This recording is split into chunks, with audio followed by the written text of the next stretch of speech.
Bueno, buenas tardes a todas y todos. Les damos la bienvenida a estas segundas jornadas, y valga la redundancia, de las terceras jornadas de actualización profesional del CETRIP, del Centro de Estudios en Turismo, Recreación e Interpretación del Patrimonio, año 2020.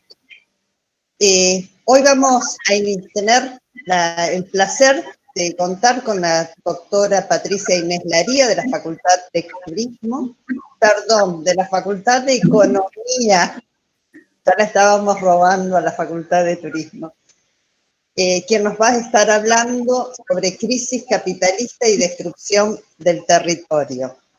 La profesora Laría es doctora en Ciencias Sociales, es maestra en docencia económica de la UNAM, es máster en Desarrollo Económico América Latina de la Universidad Internacional de Andalucía, es contadora pública nacional de nuestra Universidad del Comahue. Asimismo, es profesora titular regular, investigadora categoría 1 de nuestra universidad. Dirige proyectos desde el año 1995, fue secretaria académica y directora de posgrado de la Facultad de Economía de la Universidad Nacional del Comahue, es directora y escritora de tesis de maestría, doctorado y de licenciatura. Asimismo, es miembro del comité editorial y del comité académico científico de nuestra revista Mero, que es la revista electrónica que edita el CETRIP, el Centro de Estudios en Turismo, Recreación e Interpretación del Patrimonio, la cual es de distribución gratuita y se puede bajar desde nuestra página cetrip.unco.org o desde la biblioteca de la Universidad Nacional del Comahue y desde la biblioteca de nuestra facultad. La profesora Laría es también coautora y autora de distintos libros como Restricción externa y fuga de capitales en Argentina, La desindustrialización argentina, crisis periódicas y falling behind. Es otro libro como Argentina 1940-2014, análisis de la primera ley de Caldor en coautoría. en el año 2009, Ciencia e Innovación en el norte de la Patagonia Argentina, la visión heterodoxa del crecimiento económico, elementos de economía, desarrollo y aprendizaje, capitalismo y mercado, aprendizaje tecnológico y sistemas de innovación, estudios sobre la provincia de Río Negro, competitividad sistémica y mesopolítica, el capítulo del libro Promoción del empleo a escala municipal. Asimismo, es autora de varios artículos publicados en revistas científicas nacionales e internacionales. También fue consultora del Banco Interamericano de Desarrollo, del Consejo Federal de Inversiones de Argentina, del Programa de Descentralización y Mejoramiento de la Educación Secundaria, PRODIMES, del Desarrollo de Pequeños Productores Agropecuarios, del Programa de Naciones Unidas para el Desarrollo, del Ente de Desarrollo Martín Sur y de la Fundación de la Universidad Nacional del Comahue. Les vamos a pedir que, por favor, pueden apagar los micrófonos y las cámaras para que se pueda escuchar mejor. Y le damos la bienvenida a todos aquellos que asisten a esta jornada, ya sea a través de esta plataforma Meet, como de nuestro canal Twitch. Le agradecemos por querer compartir este espacio. Hay asistentes de distintos puntos de nuestro país, de cada una de las provincias de nuestro país, como también amigos del resto de Latinoamérica, del cual le damos la bienvenida, en querer compartir también este espacio. La manera de funcionamiento es la siguiente: la profesora va a hablar alrededor aproximadamente media hora, va a ser, la charla total dura 1 hora. A la mitad de la misma va a ser un paréntesis para recibir las preguntas que quieran hacer. Las preguntas las pueden ir escribiendo en los chats, en el chat tanto del tweet como de esta plataforma Meet, para que nosotros las vamos recogiendo, el grupo del CETRIP las va recogiendo y las vamos leyendo para que ella las pueda responder. Les damos la bienvenida, le agradecemos a la profesora que haya colaborado con este centro y con estas jornadas, con esta conferencia, que esperamos que las disfruten. Asimismo, reitero, por favor, el tema de los micrófonos para que nos podamos escuchar mejor. Muchas gracias y le doy la palabra a la doctora Laría. Bien, buenas tardes. La agradecida soy yo, Noemí, y todos los colegas del CETRIP. La verdad que esto es muy impresionante para mí, ver semejante cantidad de colegas y estudiantes que están compartiendo este espacio. Vuelvo a reiterar mi agradecimiento a Noemí Gutiérrez y a todos los colegas del CETRIP. Mi participación en estas jornadas no pretende ser una conferencia formal. Prefiero entenderla y plantearla, sobre todo en estos momentos, como una conversación entre colegas. Una conversación entre colegas sobre temas de conocimiento e interés común. De manera que voy a tratar de que este tiempo que vamos a pasar juntos sea esto, una conversación, un compartir sobre cuestiones que desde distintas ópticas nos interesan. No pretendemos emitir grandes enunciados, sino visualizar este espacio como un espacio de trabajo. En este sentido, la idea principal que quiero transmitir respecto de mi intención, mi propuesta de esta conversación, es la transdisciplinariedad. Es la necesidad de trascender el esquema de campos disciplinares separados para precisamente aprovechar estos espacios y trabajar en un sentido transversal con los problemas que nos reúnen, alrededor de los cuales nos reunimos. Cabe citar de que esta transdisciplinariedad está siendo promovida y alentada desde las ciencias sociales ya desde fines del siglo pasado, en esta literatura de Manuel Wallerstein, Abrir las ciencias sociales, ya plantea varias preguntas respecto de cuáles son los impactos negativos de sostener estos espacios, estos campos tan definidos. Bien, dicho esto, entonces, voy a hacer un trayecto donde voy a partir de algunas cuestiones clásicas de la economía política, tradicionales de la economía política. Voy a hacer una conexión con el territorio y voy a terminar con la idea de recuperación del patrimonio, que es la manera en la cual me atrevo a hablar de algo vinculado al turismo. Por supuesto que haré una presentación de ciertos fenómenos que caracterizan el funcionamiento del sistema capitalista actualmente. Estos serían los fenómenos del campo de la economía política.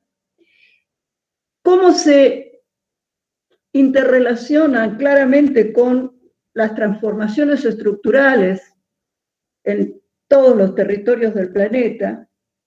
Tema este que, entre otras disciplinas, la geografía política ha abordado.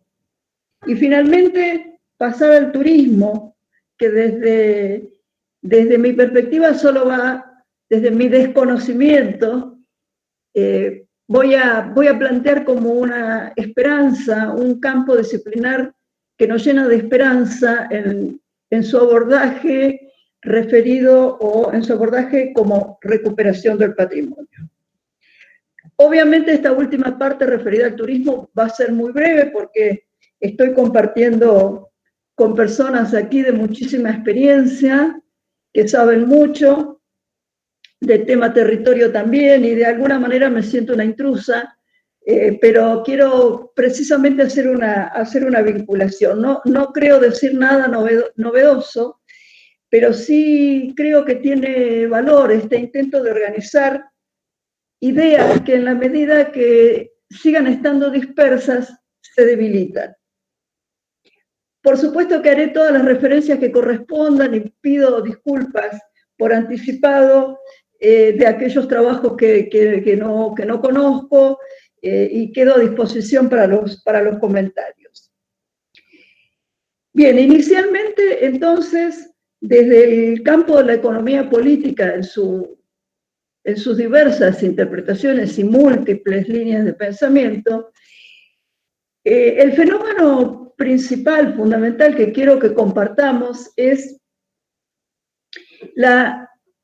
el concepto, la figura de la acumulación por desposesión. Como ustedes saben, la acumulación por desposesión es un aporte muy significativo al conocimiento de la realidad social que nos sigue brindando el gran cientista social que es David Harvey. Esta categoría de acumulación por desposesión se concibió en términos de Harvey paralela, pero integrada a lo que es el esqueleto de la economía política, que es el análisis del sistema de reproducción ampliada del capital sobre la base de los trabajos de Marx. Según algunas interpretaciones y en palabras del mismo Harvey, la acumulación por desposesión tiene puntos de contacto y remite, está inspirada en la figura de la acumulación originaria. Y ahí tenemos una controversia interesante para pensar y para analizar, que es la novedad radica en que, lejos de pensar como a veces creemos que la acumulación originaria fue una etapa inicial, se corresponde con una etapa inicial del capitalismo, que quedó atrás y que fue sustituida por los mecanismos más legítimos de generación de plusvalía a partir de la transformación en los procesos productivos. Sin embargo, lejos de haberse quedado en el tiempo, como podría parecer, Harvey y toda una línea de pensamiento la plantean como un esquema alternativo de acumulación de capital, alternativo relacionado con el esquema tradicional, pero que ha cobrado en las últimas décadas inusitada vigencia. Con lo cual, la primera idea que quiero compartir con ustedes es la necesidad de, desde todas las ciencias sociales, retomar esta propuesta y este planteo de analizar la acumulación por desposesión. Esto ha dado pie a muchos diagnósticos sobre el futuro del capitalismo, tema que está en boga ahora a partir de la pandemia, que ha agudizado la capacidad de diagnóstico sobre esta pregunta. En realidad, la acumulación por desposesión a la que estamos haciendo referencia y a la que estamos asistiendo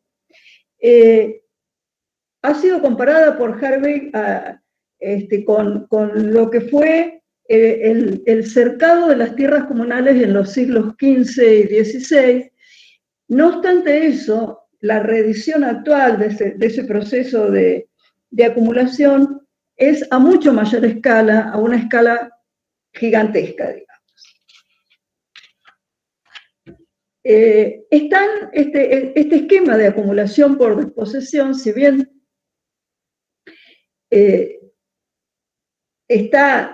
puede diferenciarse analíticamente del sistema tradicional, tiene profunda interrelación con el esquema de generación y apropiación de plusvalía, que es aquel motor de funcionamiento que tradicionalmente atribuimos al capitalismo. Bien, ¿por qué conversar con ustedes? ¿Por qué traer a este espacio, a esta reunión con ustedes, la figura de la acumulación por desposesión? Bien, porque entiendo a esta tremenda audiencia a la cual nos enfrentamos como una audiencia interesada en el territorio, experta e interesada en el territorio. Y precisamente la acumulación por desposesión tiene como eje principal la apropiación, extranjerización, privatización, construcción y destrucción del territorio. Entonces, acumulación por desposesión, cuyo un objetivo fundamental actualmente es el territorio. ¿Cuándo se inicia este ascenso de las formas y de la complejidad de la acumulación por desposesión? Bueno, seguramente la década del 70 del siglo XX, del siglo pasado, es un punto fundamental, y acá arribamos a la segunda cuestión, la categoría que quería compartir con ustedes, que es la de las crisis de sobreacumulación de capital. Otra figura de la que los cientistas sociales, en la cual se apoyan los cientistas sociales para fundamentar el porqué de este resurgimiento de la acumulación por desposesión. Economistas, voy a citar algunos, pero como François Chesnais situaba esta sobreacumulación no solamente hablaba de sobreacumulación en cuanto a capacidades de producción que no se están utilizando, maquinarias, instalaciones, disculpas, porque no encuentran un espacio rentable de aplicación en el circuito productivo. Este sería el contexto de la crisis de sobreacumulación, sino también asocia la figura de la sobreacumulación a la sobreacumulación de poder político. En cuanto característica de la etapa o de la vertiente o de la variante neoliberal del capitalismo que estamos atravesando, y que según gran cantidad de analistas se ha instalado a escala planetaria el planteo neoliberal en lo político, asociado a la crisis de sobreacumulación de capital, con lo cual se abre el camino para pensar en nuevas variantes sobre las figuras de crisis que estamos atravesando. ¿Qué crisis estamos atravesando? ¿Qué tipo de crisis hacia dónde nos conduce? Inés es uno de los que piensa o habla de crisis civilizatoria o crisis de la civilización. ¿Qué sería una crisis civilizatoria? Bueno, una situación donde está en juego la reproducción social de nuestra especie. Nuestra reproducción social como especie está en juego, corre peligro en este escenario actual, por la destrucción de los ecosistemas y la degradación de la biosfera. Esto implica que a esta altura ya el capitalismo no puede ser reducido, de ahí la importancia de lo transdisciplinario, no puede ser reducido o visto únicamente como un sistema económico, como las primeras literaturas marxistas lo trataban, sino que es un verdadero sistema de dominación social. Se agudiza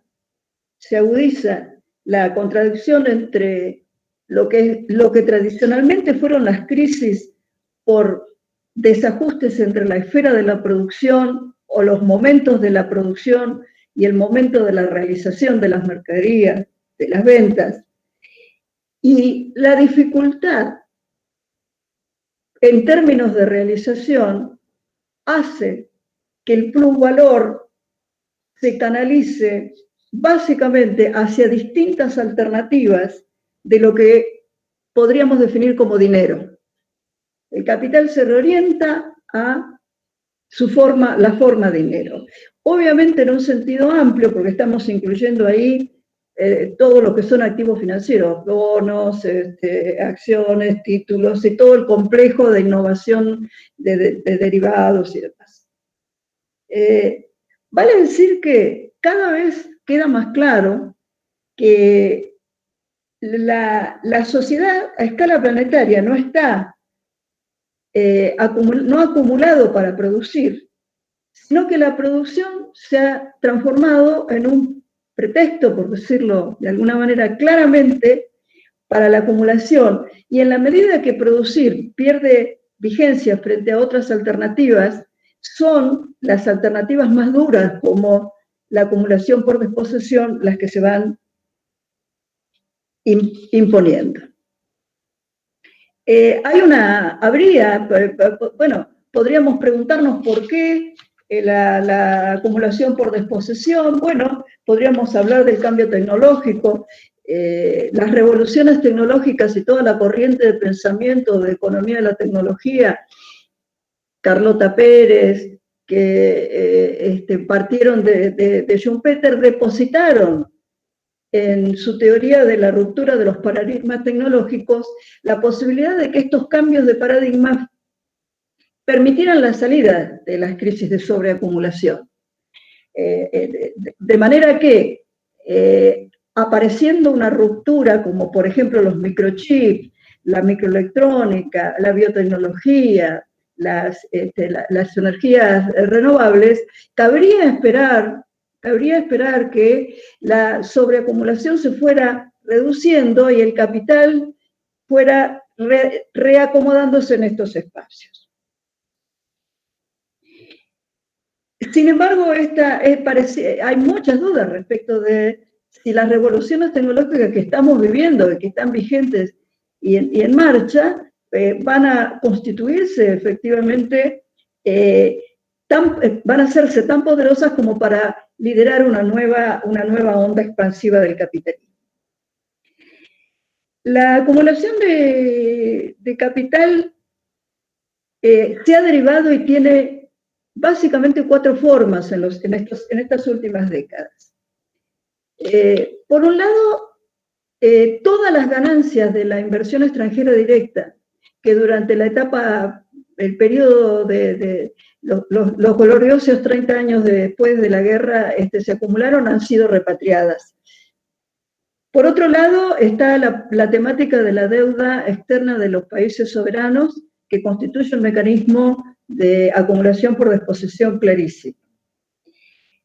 Después están las rentas, la apropiación de rentas del suelo, que juega un papel fundamental la energía, y en última instancia hay un mecanismo de acumulación de desposesión que es sumamente cruel y doloroso, que es el apoderamiento sobre los fondos de jubilaciones y pensiones, porque esta estrategia simplemente constituye un apoderamiento, para usar un término, un apoderamiento de todos los aportes jubilatorios acumulados del trabajo que forman parte legítima de la masa salarial de los trabajadores.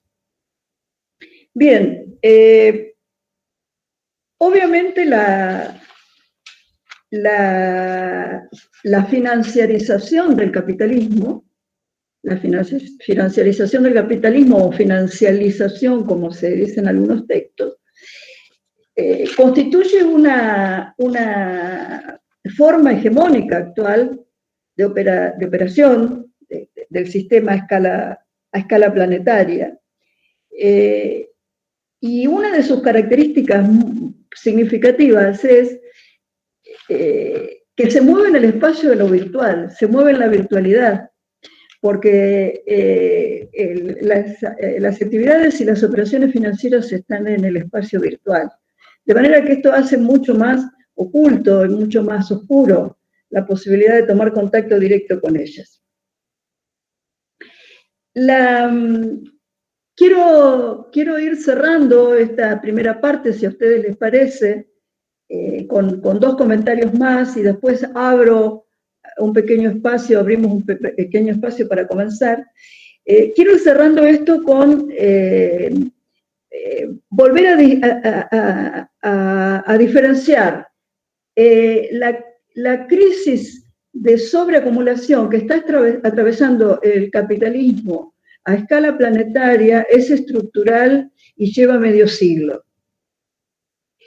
Y las crisis tradicionales de realización que marcaba Marx y que dieron lugar al pensamiento de Kalecki y de Keynes, que son crisis más de corto plazo, se superponen y agravan la situación sobre este escenario de crisis estructural de capital sobreacumulado. Bien, si a ustedes les parece, recibimos algunos comentarios, unos minutitos, y luego continuamos. Sí, Patricia. Bueno, te leo, hay una sola consulta, así que si quieren ir poniendo las dudas o consultas que quieran hacerle a la profesora en el chat de ambas plataformas, y de la plataforma Meet y del canal.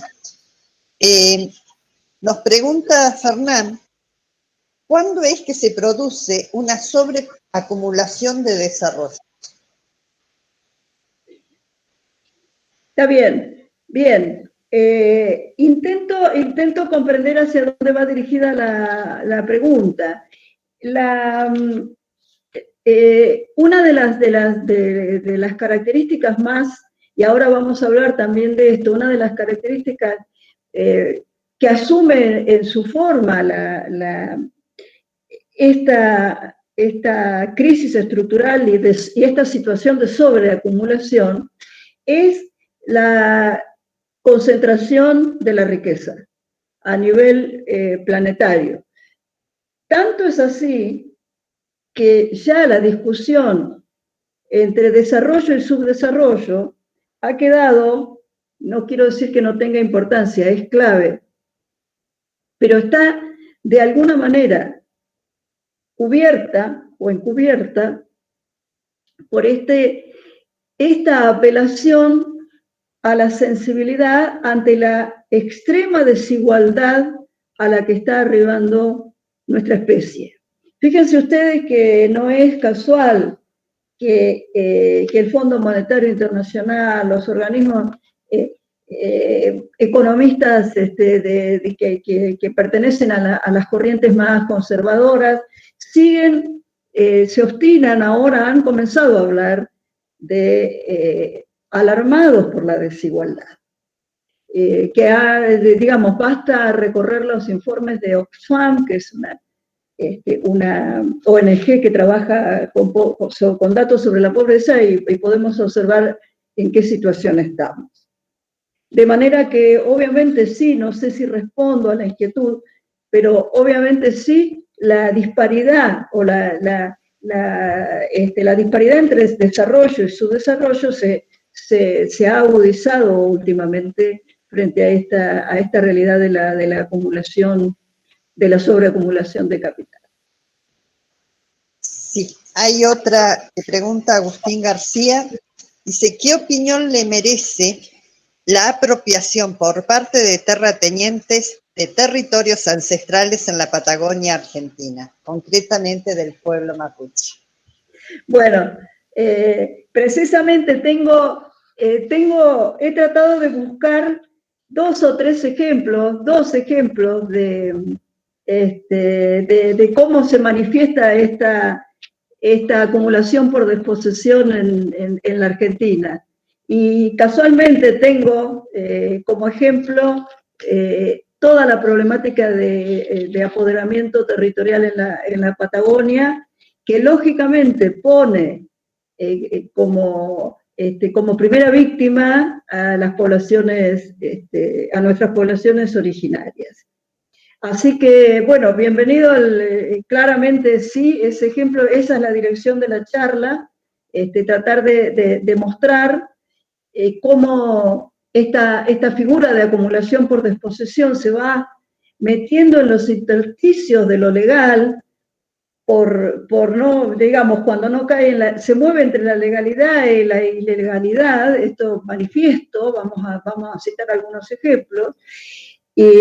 Harvey habla claramente de una acumulación por desposesión que puede tener apariencia de legal, como han sido las privatizaciones, que fueron la forma que la acumulación por desposesión tomó en la última década del siglo XX, digamos, cuando se privatizaron en casi todos los países los servicios esenciales. Fue uno de los primeros empujes de la acumulación por desposesión.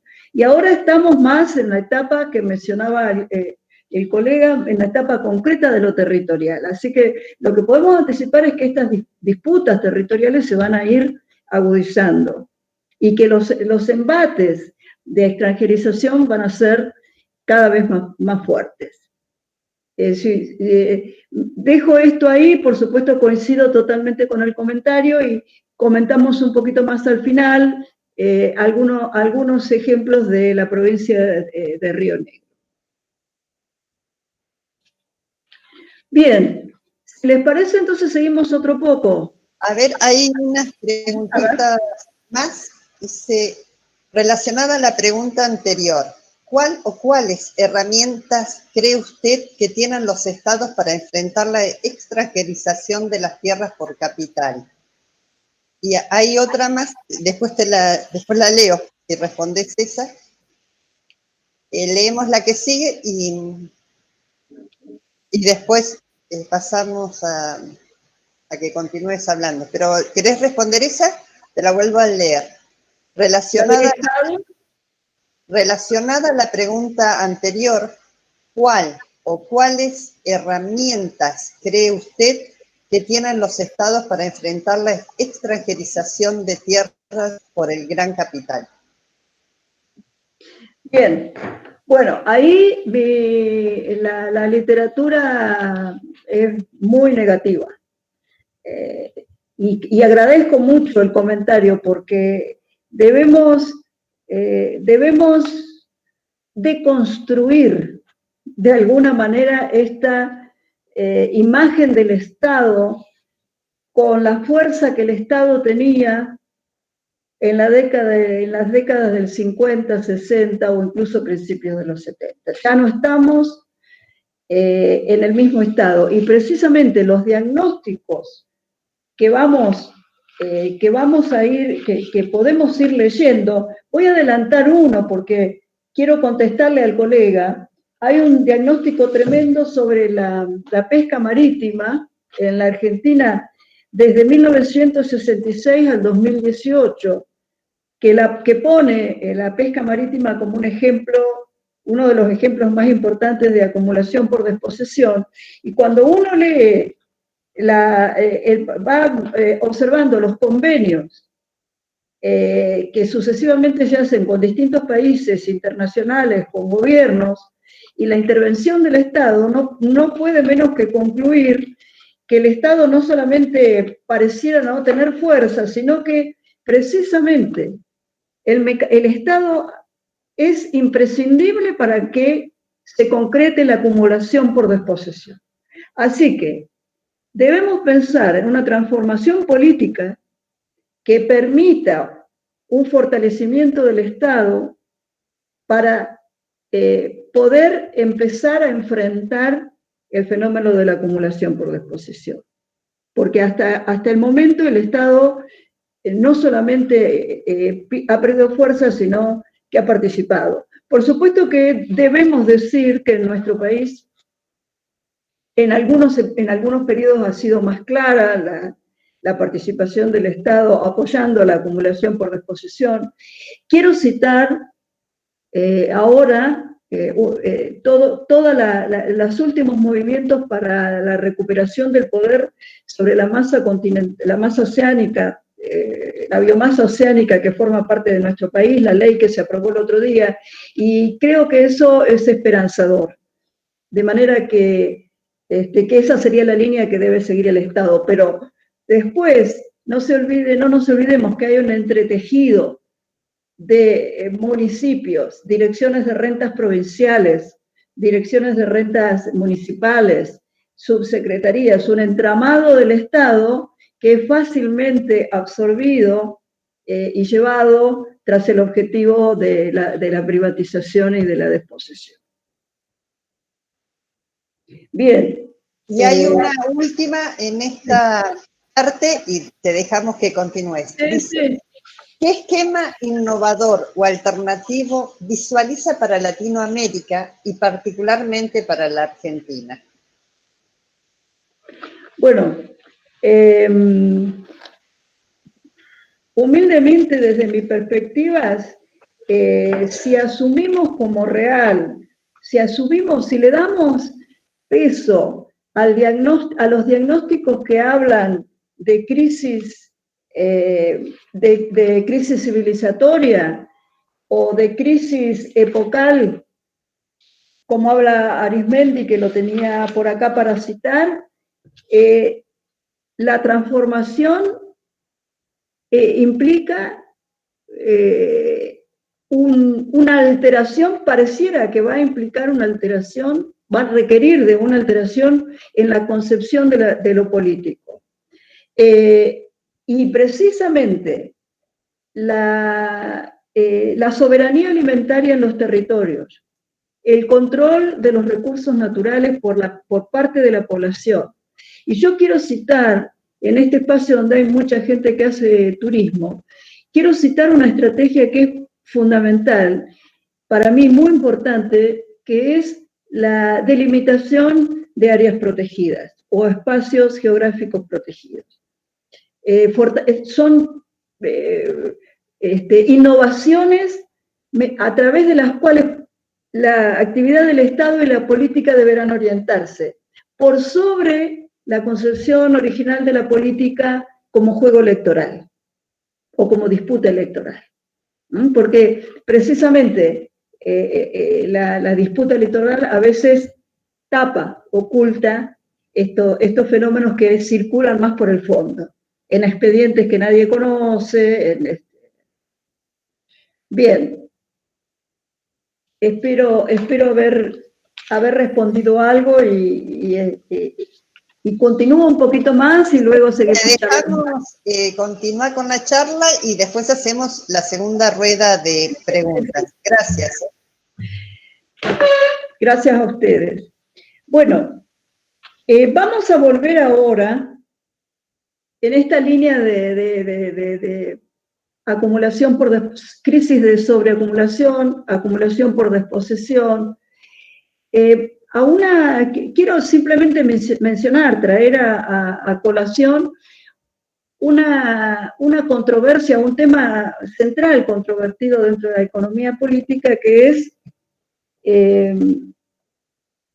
la tendencia decreciente de la tasa de ganancia del sistema capitalista.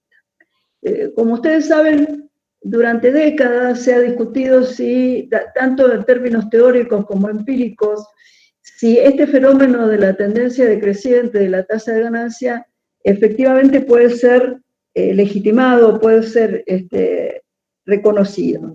Y precisamente hay un trabajo de Luis Arizmendi muy reciente, es un trabajo del año pasado, donde hace un análisis de la economía política para el siglo XXI, y proporciona una revisión muy interesante de distintos abordajes que coinciden en reafirmar la consolidación del fenómeno de la tendencia decreciente de la tasa de ganancia, como fenómeno que está en el origen de la crisis de sobreacumulación. Tanto es así que es la vigencia de la tendencia decreciente de la tasa de ganancia lo que le permite a Arizmendi sumar su aporte con el término de crisis epocal, similar a la crisis civilizatoria que mencionábamos, ubicándose entre aquellas líneas de pensamiento muy interesantes que están planteando que la evolución del capitalismo ya no solamente ha llegado a un ciclo de agotamiento en tanto régimen económico, sino que, como manifiestan algunos, el cambio climático es el síntoma de que definitivamente la acumulación por desposesión ha logrado romper el acuerdo básico con la naturaleza, de manera que cabe esperar una crisis que va más allá de lo meramente económico. Hay distintas variantes de esta interpretación.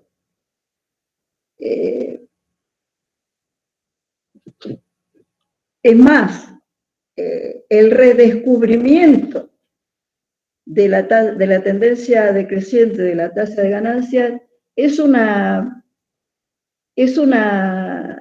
verdadera novedad que aclara bastante el panorama a todo este conjunto de sabios, de investigadores, de académicos, que se nuclean detrás de esta necesidad de replantear la economía política para poder entender en su plenitud la marcha hacia dónde va el capitalismo actualmente. Acá hay dos nombres de argentinos que yo quiero mencionar. Uno es el de Jorge Weinstein, fallecido, y otro es de un colega joven, Esteban Maito, que han aportado una serie de datos. Maito ha hecho un trabajo econométrico, estadístico muy interesante, donde tiende a mostrar claramente y gráficamente la tendencia decreciente de la tasa de ganancia. En cuanto a Weinstein, el nombre que él le daba a la acumulación por disposición era superexplotación devastadora. De manera que he intentado reunir estas opiniones, estos diagnósticos para mostrar cómo hay una coincidencia en la dimensión de la crisis. Según estas interpretaciones, la crisis que estamos viviendo es la primera crisis realmente a escala planetaria, porque la crisis del 29, que vale la pena recordar, derivó en la Segunda Guerra Mundial, si bien tuvo alcance, afectó básicamente a Estados Unidos, Europa y Japón. La crisis del 90, digamos, hasta que eclosionó en los 90, se resolvió a partir de la salida neoliberal. Los gobiernos de Thatcher, Reagan y el triunfo de la instalación de como dicen los expertos, de la razón neoliberal, más que del sistema político neoliberal, una verdadera razón que se ha apoderado del mundo. Y acá viene una parte que a mí me interesaba, por supuesto de la cual sé muy poco.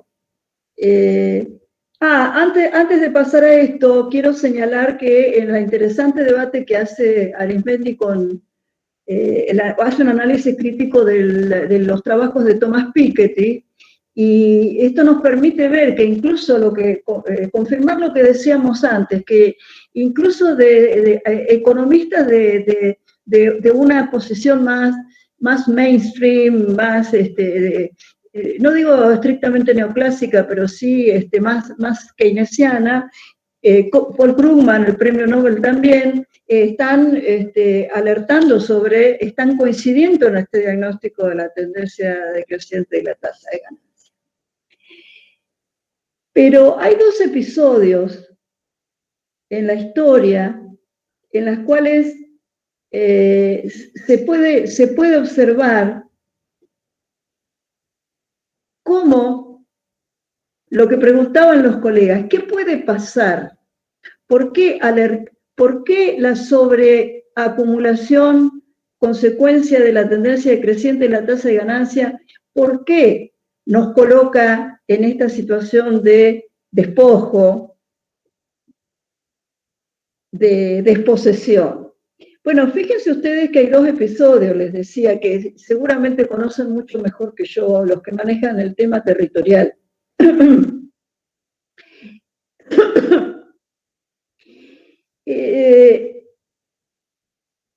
El rediseño de París en el siglo XIX, llevado adelante por George Eugene Haussmann, es decir, la construcción de una urbanización que cambió totalmente el territorio y la vida de las personas, fue la salida a la crisis de sobreacumulación latente del periodo y permitió postergar durante unos años la explosión social que finalmente se concretó en 1868. Hay otro ejemplo que también es muy interesante porque deberíamos estudiarlo arquitectos, urbanistas, territorialistas, gente que está en defensa del patrimonio, que es el rediseño de la ciudad de Nueva York casualmente después de la crisis del 30, inmediatamente después de la crisis del 30.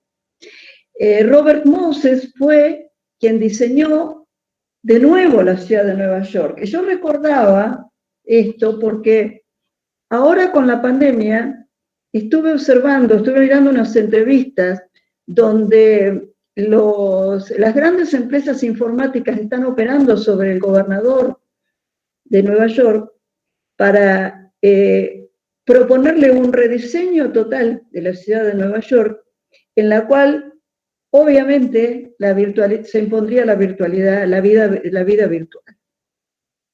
Entonces, suena semejante a lo que pasó en la crisis del 30. Pero lo que quería yo, lo que me impactó cuando vi estos análisis fue un trabajo de Jorge Adrián Flores Rangel, donde hablaba le llama a este proceso de construir nuevamente un territorio, rediseñarlo totalmente para salir de una crisis de sobreacumulación, le llama Haussmannización, precisamente por Haussmann.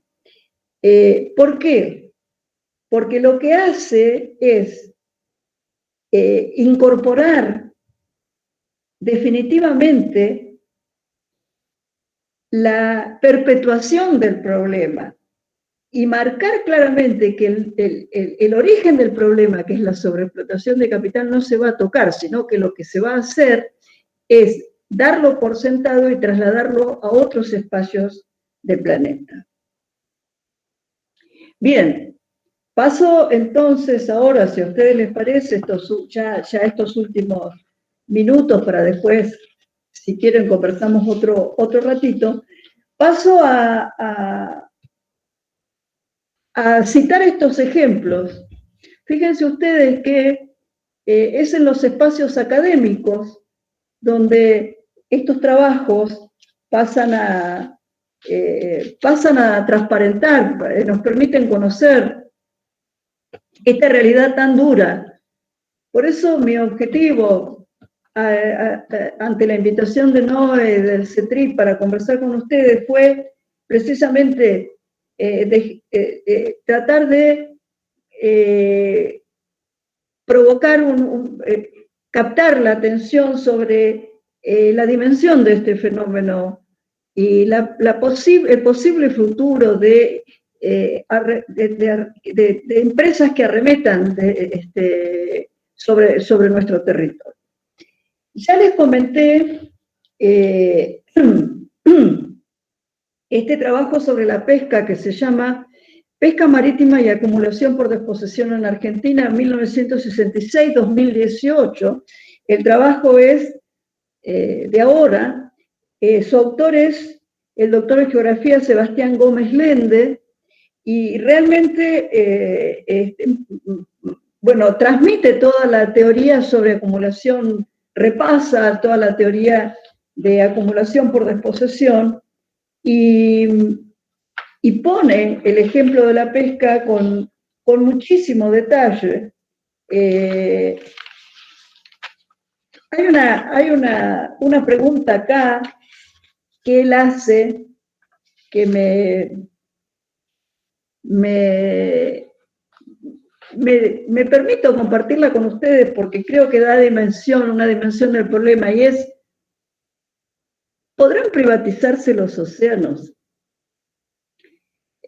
Cuando se votaba el otro día en el Congreso, se aprobaba en diputados la ley digamos, que eleva las multas y empieza, o por lo menos intenta, a subir el problema de la pesca ilegal y la pérdida patrimonial que ha significado en términos de especies marítimas. En este trabajo hay un detalle muy grande de cuál ha sido la transformación negativa y cuáles especies de truchas concretamente son las que han desaparecido y han quedado fuera a partir de este empuje depredatorio. Entonces, la pregunta es esa, ¿podrán privatizarse los océanos? Y ahora recuerdo la pregunta de hace un rato del colega. ¿Qué pueden hacer los estados? Porque parecería ser que todavía los estados controlan, parecería que controlan un poco la biomasa oceánica. Pero, ¿qué pasa si en algún momento la acumulación por desposesión avanza ahí? Es una pregunta. Bien, lo otro que les quería comentar es precisamente lo que habría, algo relacionado con lo que había preguntado el colega, que tiene que ver con la Patagonia. Fíjense ustedes que desde el año 1994, o comienzos de la década del 90, nosotros tenemos un ejemplo claro en la provincia de Río Negro, que es el proceso de privatización, extranjerización, llevado adelante por Lewis, por el magnate Joseph Lewis, mediante compraventas fraudulentas, y eso lo ha llevado a controlar actividades en tierras rurales, controla energía, controla sectores de infraestructura y parte del transporte aéreo. Fíjense ustedes que uno de los casos que, vuelvo a repetir, al que le interese, los periodistas Susana Lara y Javier Grosso tienen análisis muy pormenorizados de esto, pero el aeródromo que tiene Lewis en Bahía Dorada, que está cerca de Sierra Grande, hace que el manejo, el control que él tiene sobre el territorio vaya desde la cordillera hasta el océano. Y también intentando contestar un poco más lo que decía el compañero sobre el papel del Estado, la observación que hacía el colega sobre el papel del Estado, fíjense ustedes que los grupos económicos que están operando, objetivamente, el núcleo es el grupo Tavistock, con sede en Bahamas, pero los grupos que operan son muchos grupos. El grupo Lago Escondida, Hidden Lake, West Wind Aviation, Patagonia Energía, NBD, Inversiones Inmobiliarias, y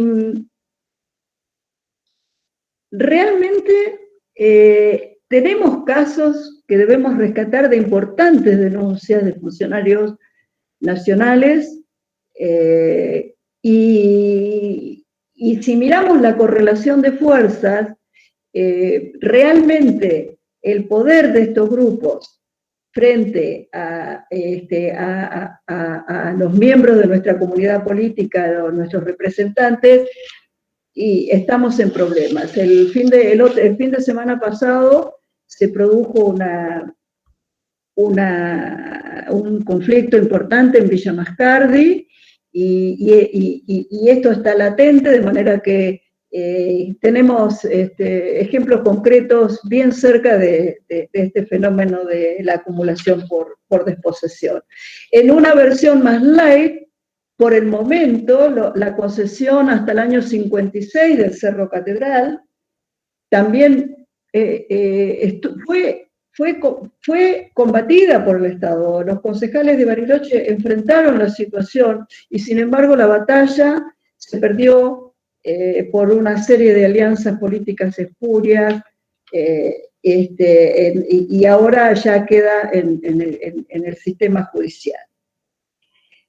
Quiero hacer decirle el último comentario referido al turismo. He leído un trabajo en el cual aprendí mucho de un colega, Antonio Miguel Nogués Pedregal, de la Universidad Miguel Hernández en España. El trabajo se llama El turismo como contexto, y él explica claramente algo complementario a lo que hemos visto, que es, ustedes saben mucho más que yo de esto, cómo la producción del turismo como mercancía encaja perfectamente en la teoría, lo que es la teoría neoclásica, microeconómica neoclásica. Esto permite abrir, me parece a mí que es un enorme desafío que tenemos, abrir el turismo así como máxima expresión de los valores capitalistas o las propuestas más vinculadas a la defensa del patrimonio. Y creo que esto constituye, apoyar este tipo de turismo, este abordaje del turismo es un verdadero desafío para todos nosotros. Bien, quedamos conversando si a ustedes les parece.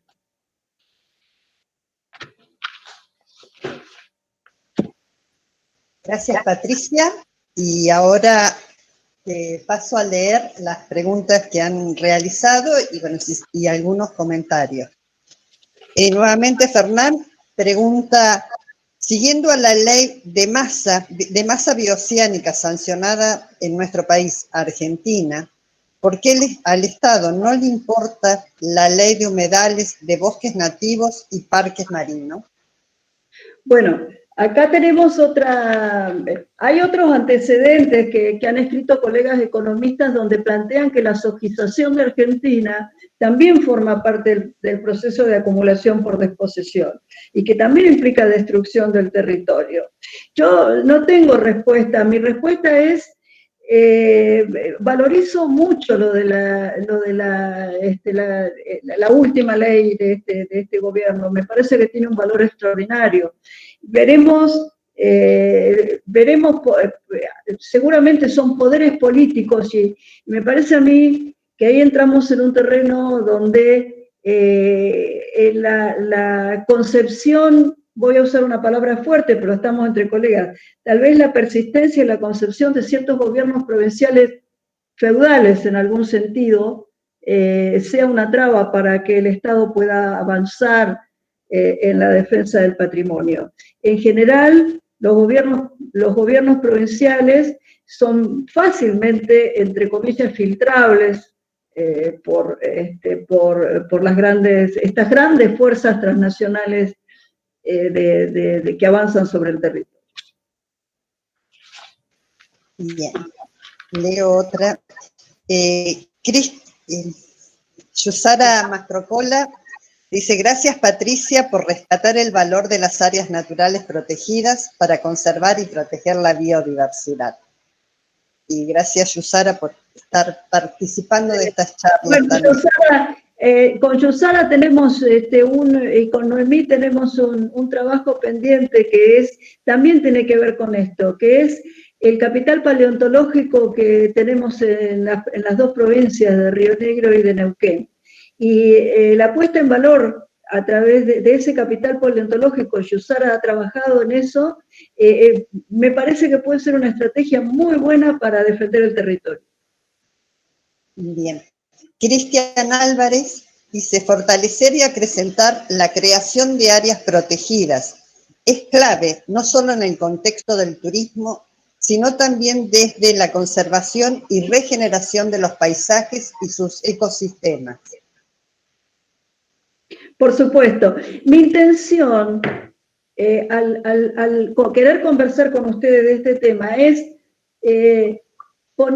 tratar de resaltar cómo en términos de disputa política, aquellas cuestiones que parecían superadas, como las disputas territoriales que parecían de la conquista del desierto, y sustituidas por nuevas discusiones políticas, como por ejemplo lo sindical, los salarios, la seguridad social, el contexto global, el apoderamiento que el neoliberalismo ha hecho de la política hace que nos pase estas disputas de salario, queden en un segundo lugar y tengamos ahora que disputar directamente la naturaleza y el territorio. Bien, Gisela Muñoz pregunta, si en algún lugar no está permitido por ley, por la ley de ecosistemas y recursos naturales, si una persona pisa cualquier lugar donde no está permitido, ¿qué sucede? ¿Multarán por acción de consecuencias? Bueno, ahí entramos en este terreno. Yo quiero llamar la atención sobre esto de lo legal, porque fíjense ustedes que acabo de leer hace precisamente unos minutos un informe de Olmos. Olmos es un científico social que ha trabajado intensamente, es el hijo de Olmos que trabajó sobre el concepto de ilegalidad de la deuda externa, y él cita la ilegalidad de la venta de terrenos a Lewis en Río Negro como uno de los ejemplos más claros. Es más, creo que fue en el 2018, el gobierno nacional, Rogelio Frigerio, que era ministro, claramente dijo que esta venta, que había sido considerada ilegal porque abarca zonas de frontera que constitucionalmente no pueden venderse, quedaba, digamos, como diciendo, bueno, pero todo esto es relativo, y pareciera que ahora estos fallos judiciales que hay a favor, que tenemos a favor, ojalá puedan cobrar fuerza. Ojalá puedan cobrar fuerza, pero siempre pensemos que el margen de acción de lo que signifique la justicia, el Estado, la normativa tiene carácter limitado. Porque por el poder que enfrentamos, ¿verdad? El poder que tenemos enfrente. Bien.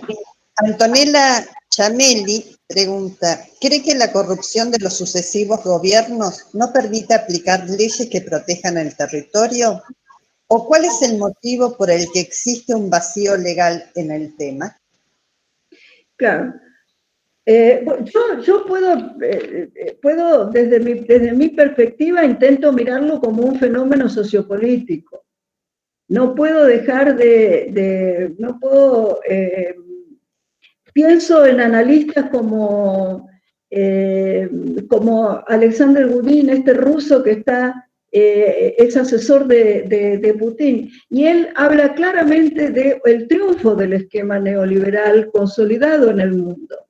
De manera que, fíjense ustedes que el debilitamiento del Estado, el proceso de debilitamiento del Estado, que se ha dado sobre todo a partir del patrón del endeudamiento externo de los estados soberanos, hace que como ciudadanos, más allá, esto exceda fenómenos de corrupción individual. Estamos hablando de una crisis sistémica donde el sistema político ha entrado en crisis.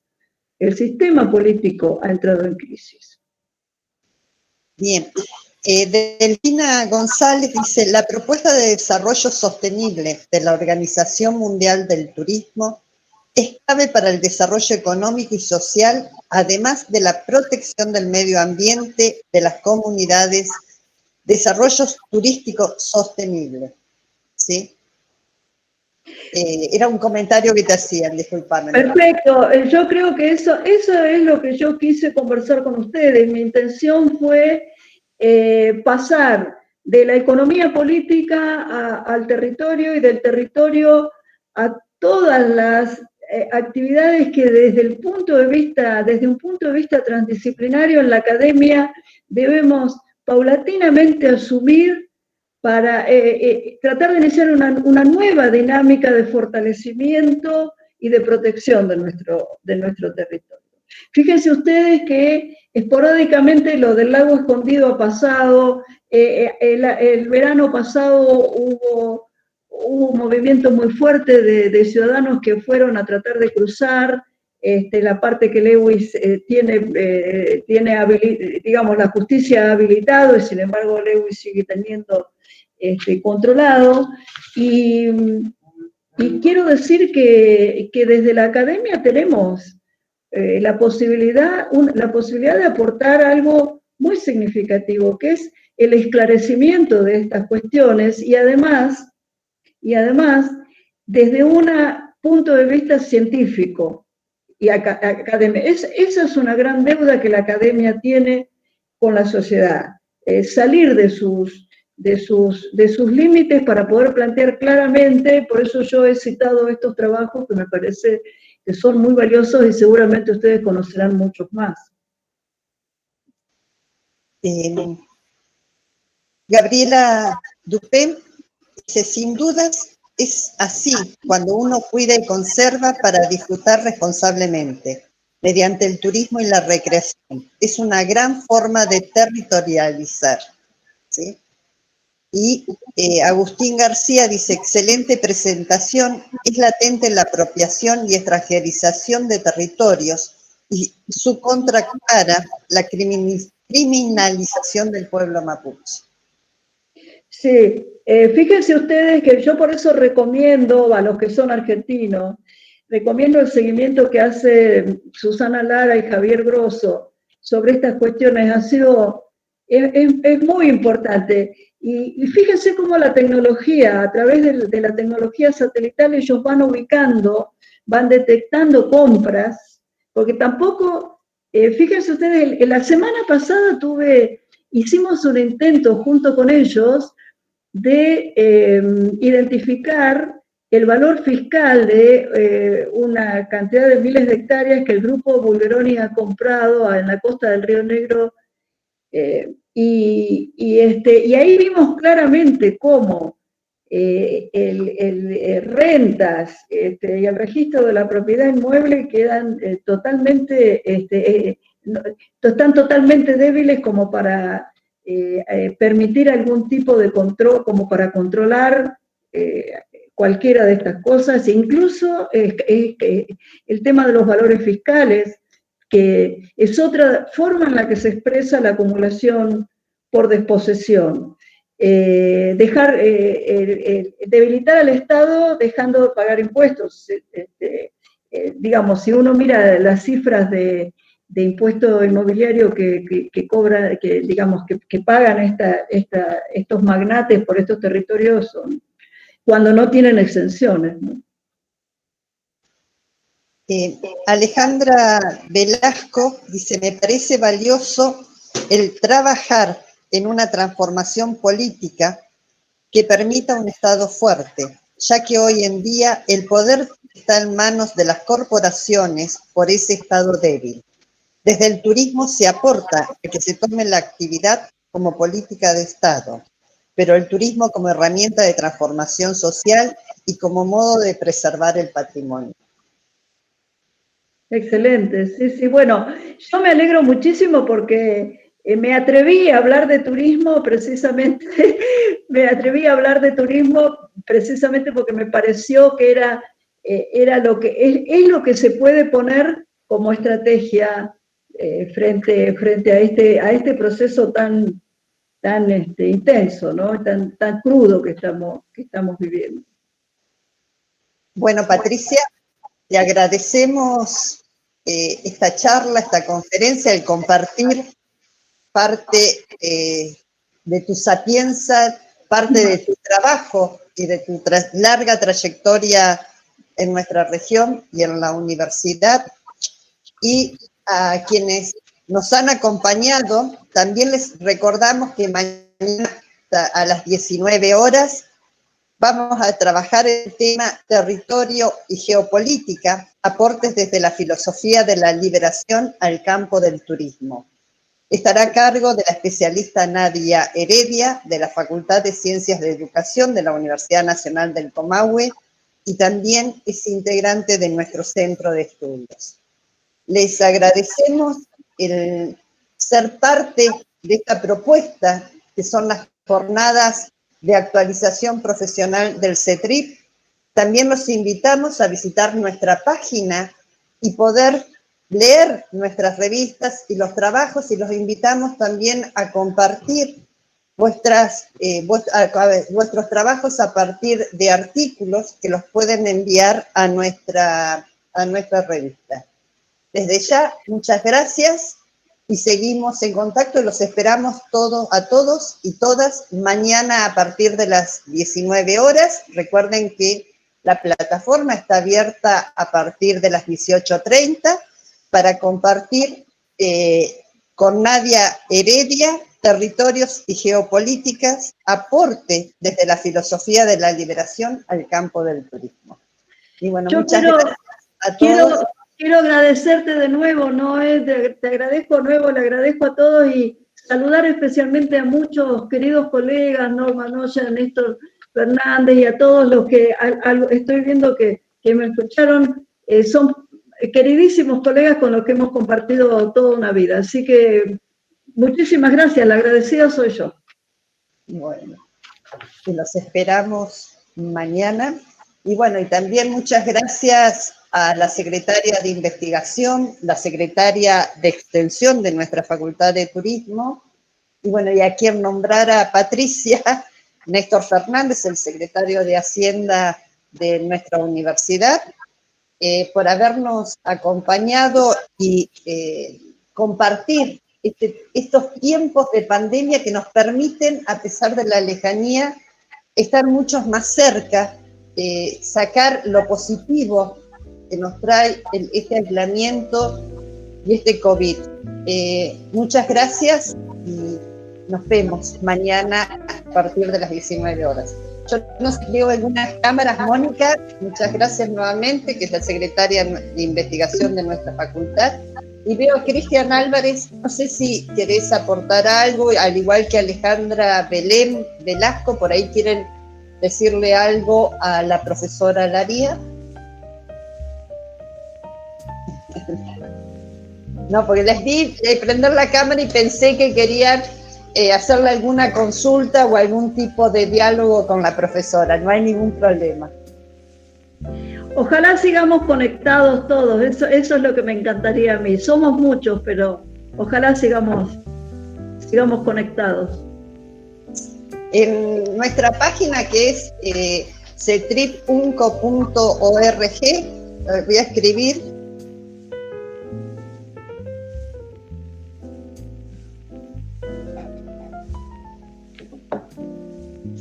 Pueden encontrar en nuestra revista, que es Mérope, en el segundo número hay un artículo de la profesora que es, ya les digo el nombre, Crisis capitalista, producción del tiempo y el espacio en la línea del pensamiento de Duncan Foley y David Harvey, entre otros ensayos. Y bueno, y también los invitamos a enviar vuestras propuestas y artículos a las revistas. La revista sale 2 veces al año. Sí, Zenón Guzmán. Gabriela, ¿podés hacer una pregunta? No la veo. Lilia Sizumbo Villarreal también, quien nos va a estar. El micrófono, Lilia, tenés apagado. ¿Cree que el turismo, hay una pregunta, ¿cree que el turismo puede desterritorializar o reterritorializar a un área? Es que mucho tiene que ver si las comunidades están organizadas y tienen posibilidades reales de decidir su propio desarrollo. Y entonces ellas pueden decidir qué hacer con su territorio y cómo utilizarlo desde la perspectiva turística. Pero cuando se imponen programas y les deciden qué hacer en el territorio, es un fracaso realmente, porque lo único que va a traer es dividir a la comunidad, unos se van a beneficiar y otros no, y entonces lo que va a traer sobre todo va a ser la desintegración comunal, si existía algo, y si no existía, se va a fortalecer las divisiones dentro del propio territorio. Bien, perdón, está lloviendo muy fuerte y me desconectó totalmente. Igual nosotros después compartimos, el enlace queda grabado a través, lo cargamos en el canal de YouTube y está también en la página, así que te lo comparto, Lilia, quien va a exponer el próximo jueves. Cristian Álvarez quería hacer una pregunta. Sí, buenas noches. Gracias, Patricia, la verdad que fue un placer escucharte y y me quedaron muchas preguntas, pero en realidad quería, más que una pregunta, era saber qué pensabas, porque esto del desarrollo sostenible o el desarrollo sustentable ya cumplió, desde que se empieza a hablar de esto, prácticamente 33 años. Y hoy la realidad nos muestra que no pudimos avanzar demasiado, y particularmente en el turismo, que es a lo que me dedico plenamente, el tema se habla mucho y es como que ahora se puso de moda, y antes éramos como una especie de hippies, que hablábamos de desarrollo sostenible en el turismo y del contacto con la naturaleza, y ahora es como que esto del COVID, todo el mundo quiere volver a estar en contacto, necesita algo del río, necesita algo de un bosque, y la verdad que tengo dos cosas. Por un lado me preocupa esa necesidad del ser humano de estar en contacto, de cómo vamos a volver a esos sistemas, teniendo en cuenta que algo muy particular que dijiste, esto de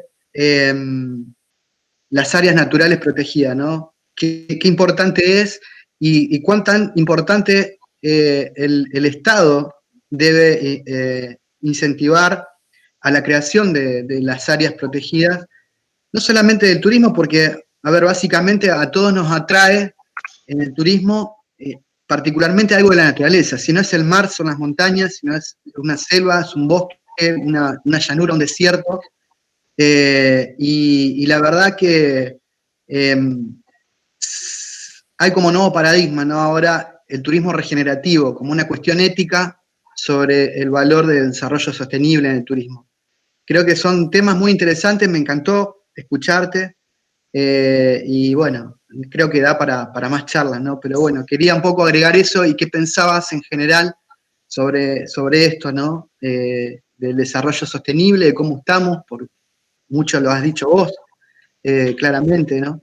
Pero... Gracias, Cristian. Te agradezco muchísimo. Yo convoco a, fíjate vos que lo que vos decís es muy importante, lo que decís. La discusión sobre el tema del desarrollo siempre se ha minimizado en las últimas décadas, y esto también es consecuencia de la imposición de un nuevo razonamiento que hace eje en lo individual, que toma la naturaleza como una mercancía, y habilita, digamos, entonces yo creo que los académicos, lo digo con humildad, los académicos tenemos que recuperar nuestra autoestima y poner estos temas en la agenda, como vos bien decís, volver a hablar de desarrollo, y que nadie se avergüence, digamos, y que nadie nos diga era la discusión de la posguerra el desarrollo, ¿no? Nosotros tenemos la posibilidad de constituirnos en una fuerza política, no política partidaria, pero sí de opinión, y debemos hacerlo. Fíjense ustedes cómo se ha revalorizado la ciencia con la pandemia, cómo se ha revalorizado el diagnóstico médico serio, el trabajo de los investigadores, de los epidemiólogos. Bueno, ¿por qué no los cientistas sociales también recuperando? De ahí el gran valor que yo le otorgo a estos diagnósticos de estas personas tan importantes, ¿no? Porque son la ciencia, es la forma de hacer ciencia que tenemos nosotros. Y así como es necesaria la ciencia para combatir al coronavirus, también es necesaria la ciencia para combatir el despojo territorial, porque también es una especie de virus. Permítame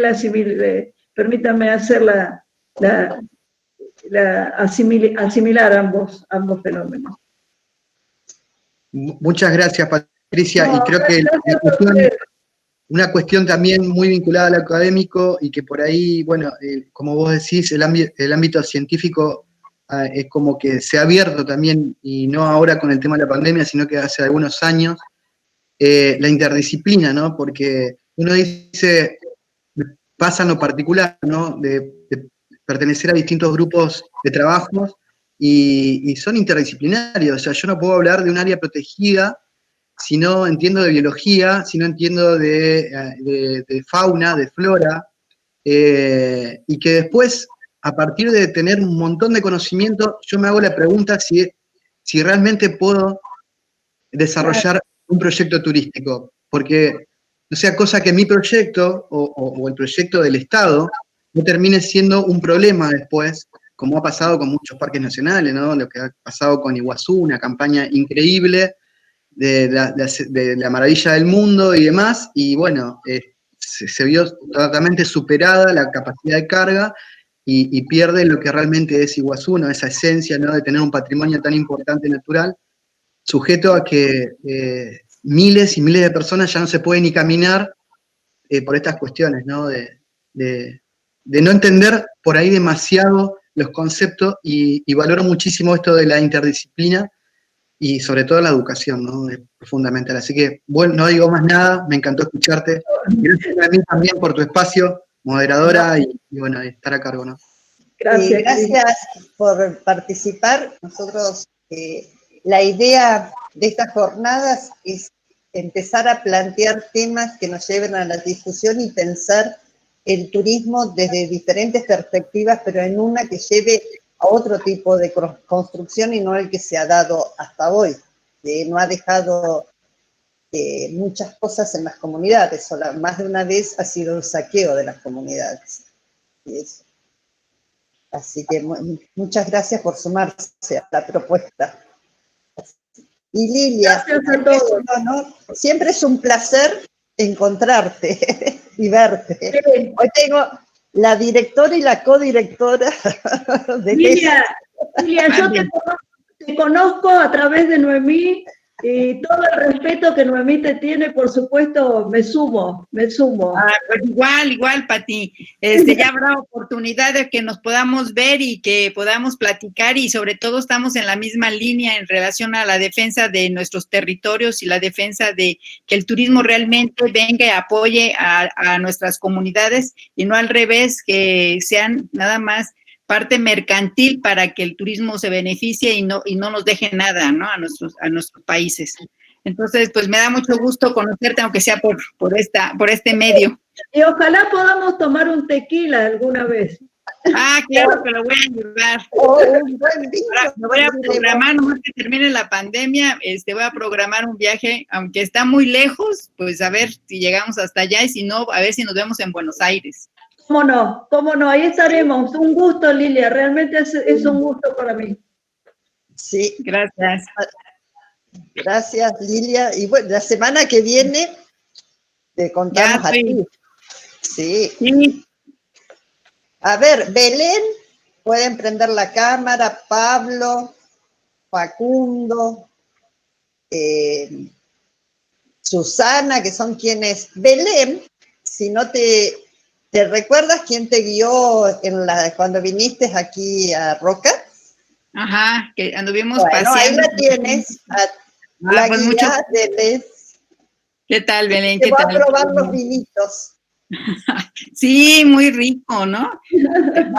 Ahora que regresemos, hacemos otro recorrido para probar otros nuevos vinitos. Por supuesto. Susana también. Igual, si quieren venir a México, son bienvenidos todos. Acá tienen su casa, y también para que no vamos a probar vinitos, vamos a probar tequila, mezcal y otras bebidas que son propias de acá. Sí, su casa de usted, como dicen. Sí. Fernán tiene una pregunta. A ver, Fernán, ¿qué pregunta tienes? Buenas noches, Noemí, Patricia, a todos los que se ven en pantalla, CETRIP, la facultad. Bueno, mi pregunta esta es una pregunta de reflexión que va tanto para Patricia como para todos. ¿Creen que todos los gobiernos del mundo van a abocar en problemas súper mayores, además del COVID, como las catástrofes irreversibles que está atravesando el planeta Tierra? Si alguien puede contestar eso, yo. es que hablar de todos los estados en realidad son muy, muy diferentes y cada quien tiene su propia lógica, tanto económica, política, social, entonces está muy, muy complicado. Que podamos, digamos, centrar la pregunta a una respuesta única. No. Así es. Yo no me siento con autoridad para responderlo, esa es mi realidad. Así ¿Cuál que, es tu preocupación, Fernán? Así, una preocupación inmediata que tú tengas en relación a esto que tú planteas. Y mira, Lilia, por ejemplo, en nuestro país, siempre en el norte argentino, vos no sé si te enterás mucho, que en las provincias del norte hay deforestación y tenemos un problema de que con esa deforestación de bosques están poniendo en peligro de extinción a uno de los animales que es un patrimonio, viste, nacional, natural. Pero es que lo que pasa ahí en el norte de Argentina, pues pasa no únicamente en el norte, pasa en todo el mundo. Y aquí en México se están extinguiendo muchísimas especies, ¿no?